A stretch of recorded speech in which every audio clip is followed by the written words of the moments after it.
Ons teksvers vandag kom uit Hebreërs 12 van vers 15 af. Sorg dat daar nie verbittering soos 'n wortel uitspruit, moeilikheid veroorsaak en baie besmet nie. Die skrywer herinner ons hoe destruktief opgekropte of onverwerkte emosies kan wees. Daardie onbewuste gevoelens of komplekse wat soms so knaand aan ons siege kan bly vreet.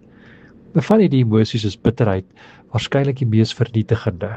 Dit laat jou nie net negatief en sinies en selfs vyandig na die lewe en ander mense kyk nie, maar op die lang duur skep dit ongesonde spanning in jou lyf. Iets wat in erge siekte of selfs neerslagtigheid kan omskep.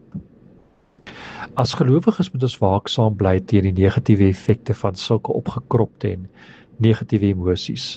Dit tas nie net die gesondheid aan nie, dit kan ook ons verhoudings beskadig.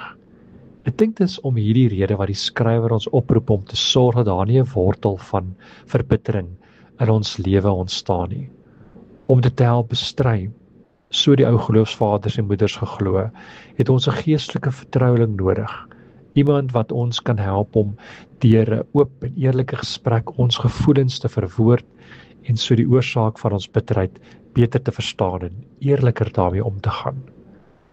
Dit kan dit ook dan in God se hande te plaas, met die vertroue dat dit tot iets anders, iets mooier en meer hoopvol mag groei.